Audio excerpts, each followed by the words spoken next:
আলহামদুলিল্লাহ, আজকে সবে মেরাজের রাত্রি আমরা অতিবাহিত করতে যাইতেছি। এই রাতটা এমন একটা রাত, আল্লাহ তাআলা নিজেই আমাদের নবী হজরত মোহাম্মদ মুস্তাফা সাল্লাল্লাহু আলাইহি সাল্লামকে দাওয়াত দিয়েছিলেন। দাওয়াত দিয়ে জান্নাত জাহান্নাম সফর করিয়েছিলেন।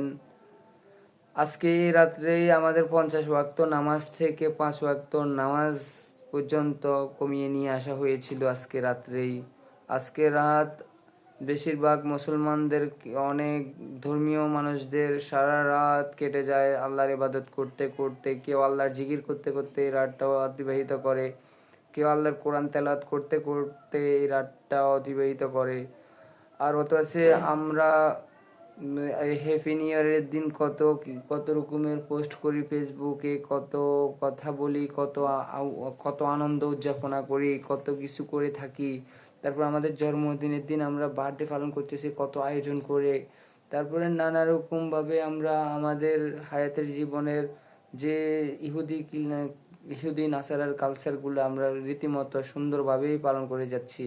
কিন্তু আজকে খবর নিয়ে দেখেন, আমাদের মুসলমানদের ভাইরা জানে না আজকে রাতটা কি রাত, আজকে কি হবে আমাদের। আজকে রাতটা সব মেরাজ কেন বলছে, এটা অনেকজনের শুনেও নাই।